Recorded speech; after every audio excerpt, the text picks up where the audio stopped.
So today I want to talk about how my husband proposed to me at the Miami Heat game. Okay, I want to talk about this because I just feel like there are great stories out there, and I just feel like I don't know why I've been holding on to this story.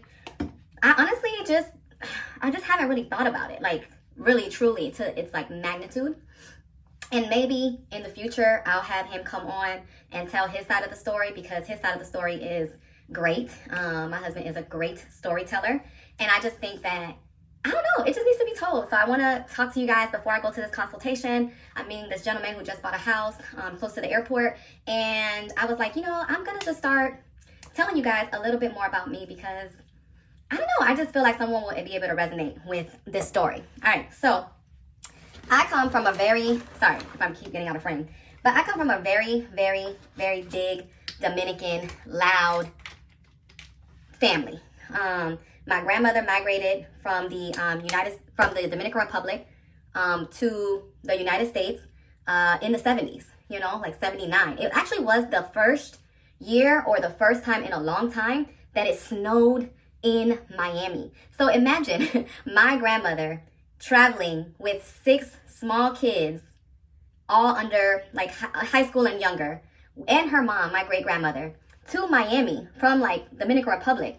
They were in Puerto Rico for some years before, but just traveling from the islands to Miami. In the first year, or the first couple months that they're there, it snows. It snows in Miami.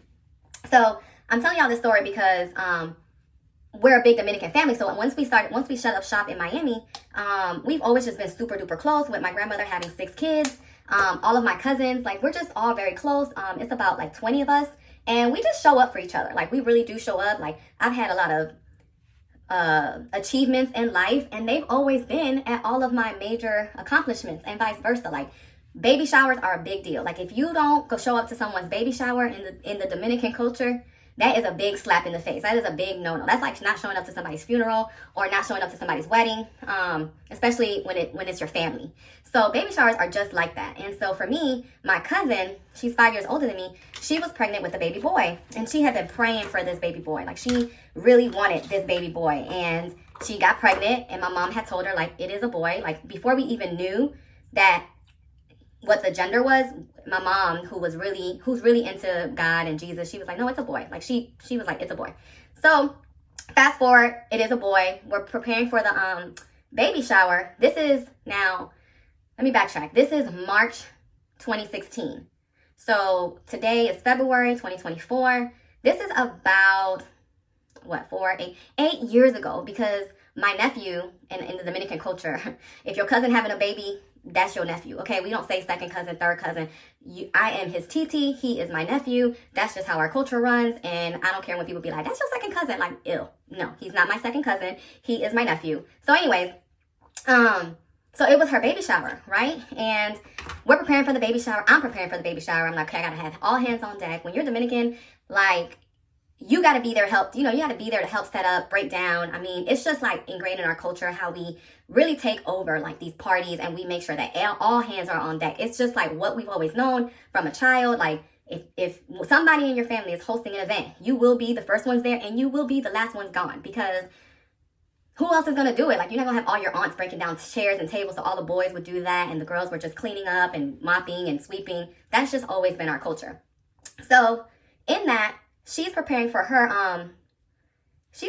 baby shower. I'm preparing for the baby shower. At this point, I'm living in Atlanta. My family all is in Miami. So my boyfriend at the time, who's not my husband, I was like, hey, do you want, let's go to my cousin's baby shower, because they have gotten really close. Like, everybody just loved him. And we were like, let's just go to, I mean, I was already going to the baby shower, but I was like, do you want to go? He was like, of course.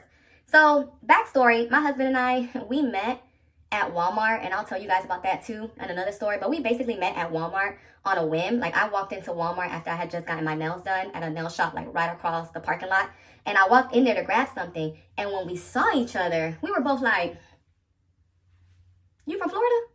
And he was like, you from Florida? And we both were like, bruh, like, oh my God, you're from Florida and you're living in Georgia? Like, what? So we just connected off just being from Florida. But then later on, I find out that his mom is from Miami. So I'm like, bruh. And at this point, I'm like not trying to, I'm really not, I see him and we see each other, but I was going off to college, so I wasn't even thinking about trying to get into a serious relationship. He had just moved up from Florida. And mind you, he's from North Florida and I'm from South Florida. So even though we're from Florida, it's still two different worlds of Florida. And if you know, you know. So anyways, he's telling me like, yeah, my mom is from Miami. I'm like, what? Say less. That's crazy. That's amazing. And in all of that, we exchanged numbers and we really just remained friends. We kind of liked each other, but we were just kind of like, I was about to be starting my first year in college, like that fall. I probably met him in July, and in August, I was already going to be starting school. So I'm like, I'm not going to get into nothing serious. And he had just moved up from North Florida to Georgia, and he's probably like, I just got a job. He's an engineer, construction engineer. Atlanta is lit. You're young, you're single, you got no children. I'm imagining, he gonna go do his thing, but we just gonna remain friends. So we just kind of remain. We would talk on the phone for hours. I'm like, hey, gotta go to this alpha party. I'll call you back later, whatever. And that's just how our relationship kind of went. And it was so cool because he never like put any expectations on me, and I didn't put no expectations on him. So once I finished school, we still obviously were friends. He decided that. Well, we decided, we're like, what are we doing? Like, we like each other. Let's just go ahead and make it a thing. Let's just go ahead and get together officially. So when I graduated in 2011, that's when I want to say that we actually became like a couple. So in that, now it's 2016. So we've been dating for about 5 years.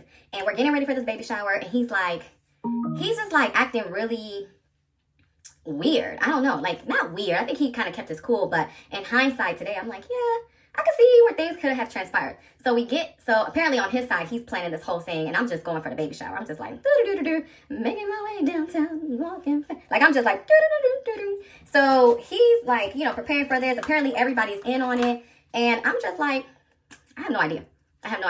So I guess in that, when we get to Miami, we didn't have a lot of money, y'all. So we didn't have a lot of money because at this point, my husband, he had just gotten back into the construction industry because he was out of it. When we first met, he got out of it because the recession happened. The recession was like really detrimental to like the construction world. So he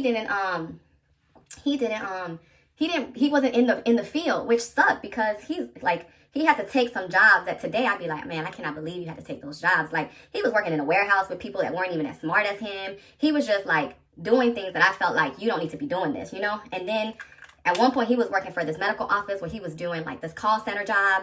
And I just knew, like, I always saw so much potential in him. I'm just like, this is only temporary.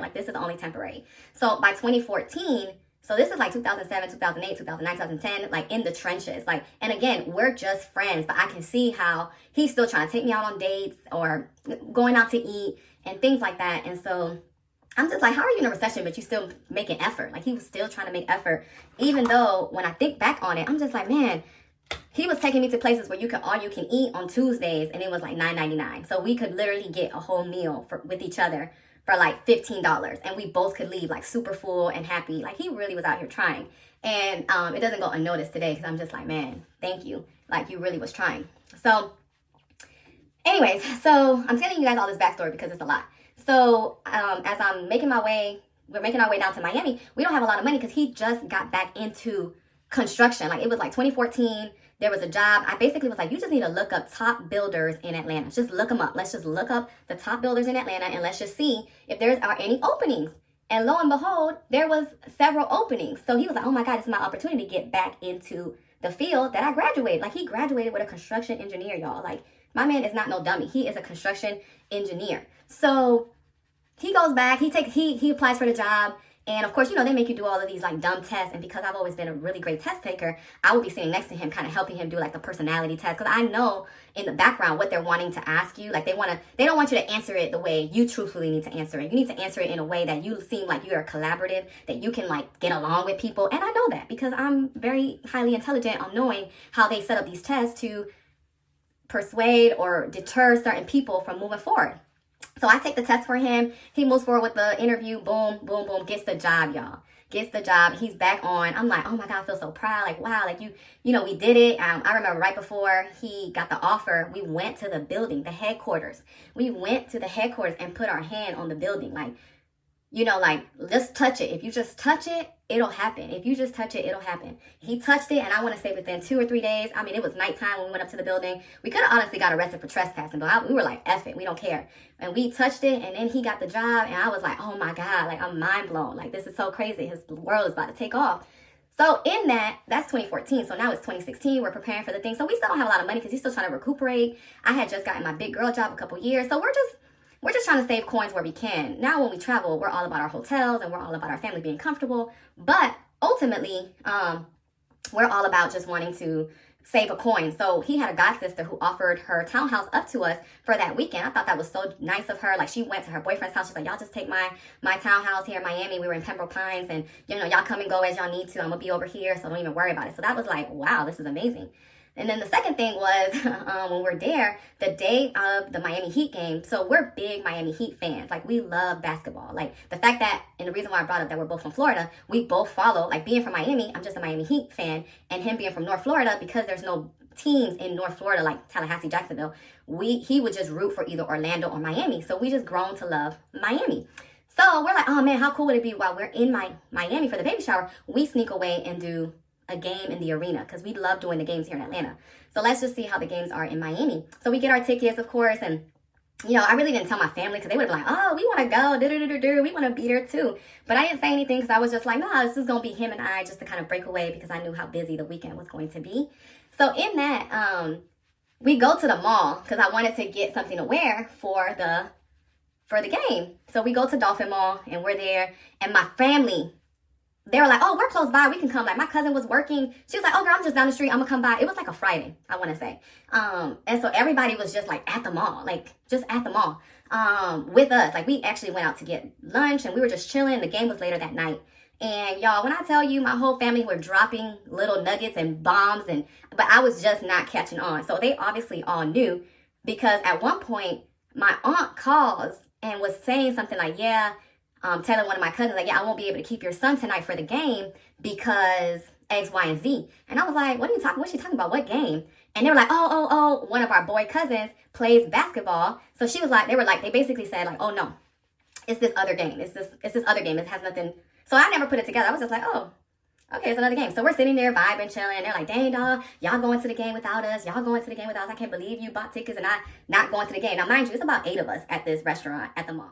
So they're like, man, come back. You know, like, I can't believe you got tickets. You didn't even tell us. Like, how dare you? And I'm like, I mean, you know, I want to hang out with my man. Like, what's the problem? So all of that transpires, and they're like, it's cool. No worries. Like, no worries.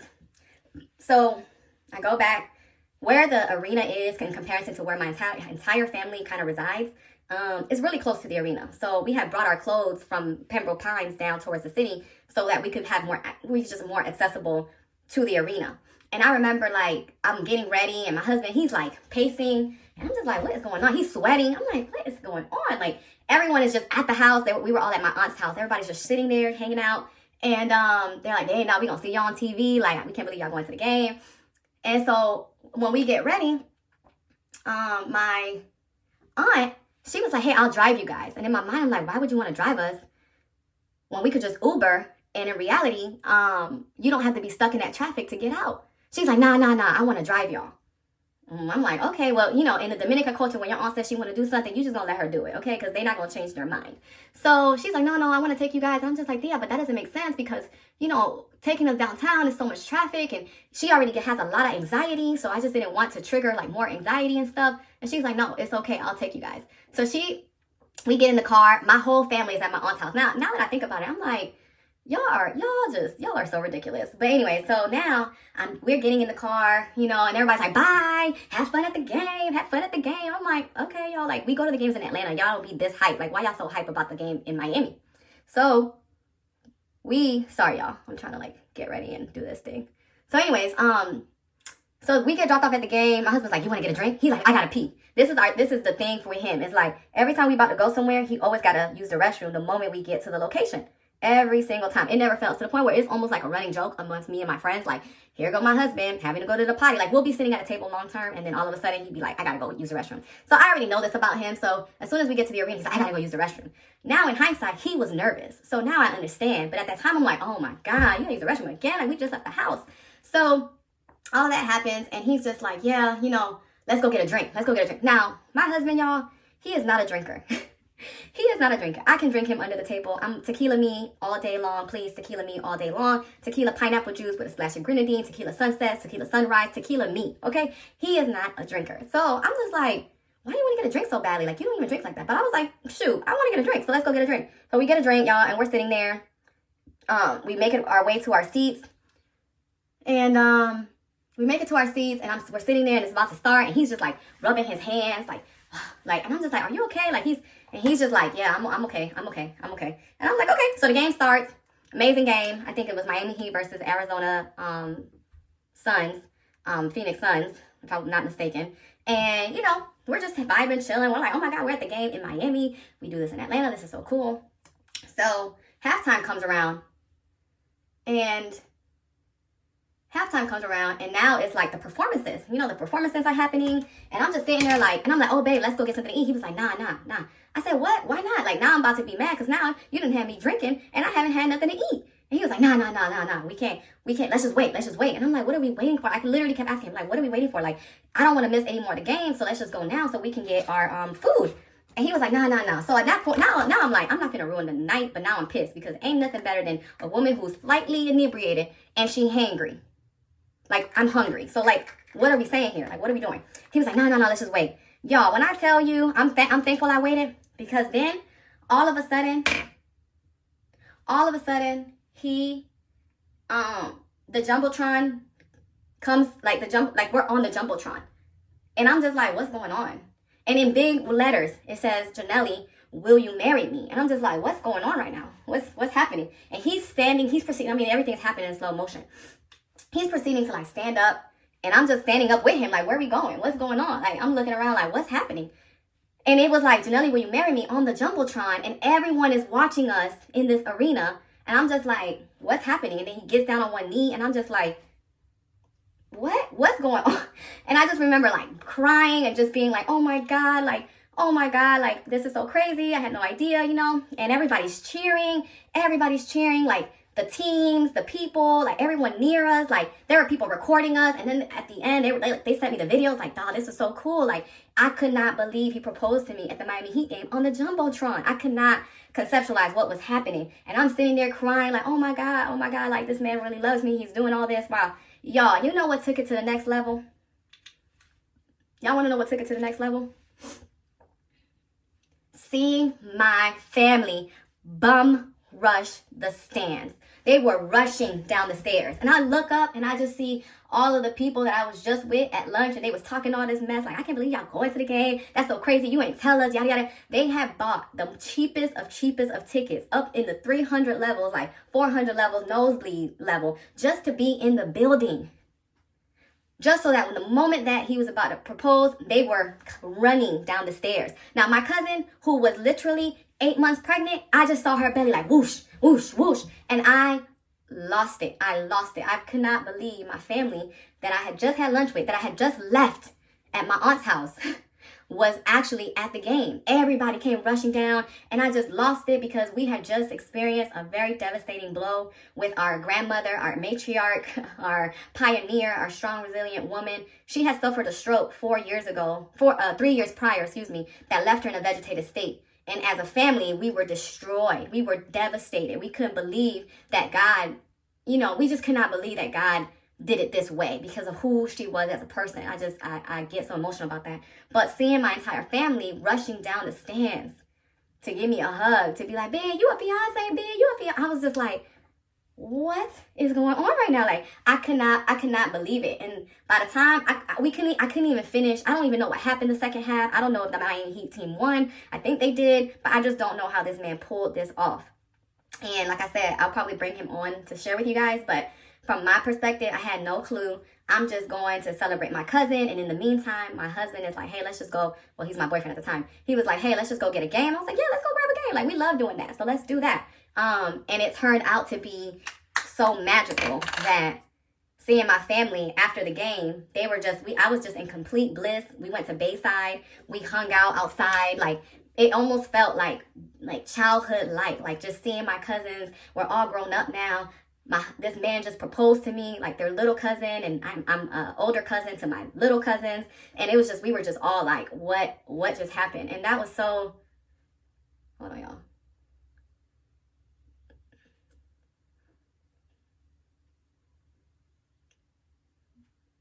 That was so magical. Like, it was such a magical night. I never wanted to let go of that feeling. So then we were all at Bayside hanging out, you know, doing our thing.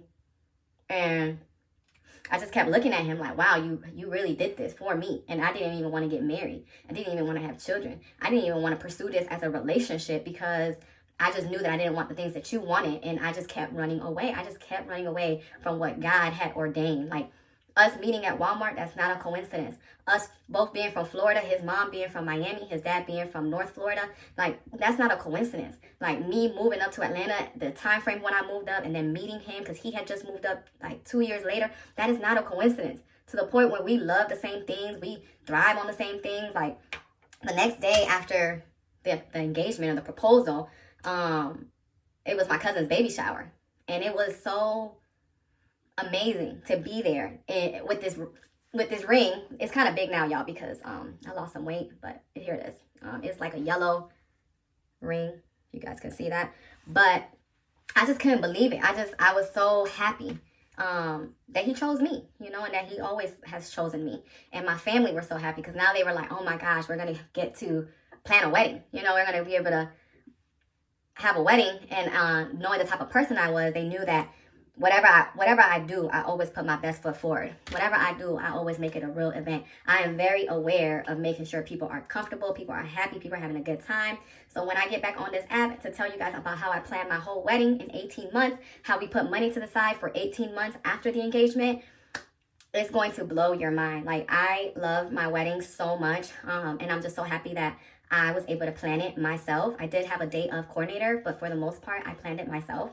And we found out we were expecting like 2 months after the engagement with our first baby girl, Ivory. And everything was just happening so crazily. And I wanted to share my story about my proposal because honestly, it was on a whole nother level, and it was magnetic, and it was really thoughtful. And it really warmed my heart to see this man put all this effort to do this, and how things have just always naturally worked out in his favor. To then seeing my family rush down, I just felt like there was something bigger there. Like, there was just something so much more to this life that I've kept trying to run away from. And I just thought it was so cool to be in the space with him and just kind of appreciate like where I was.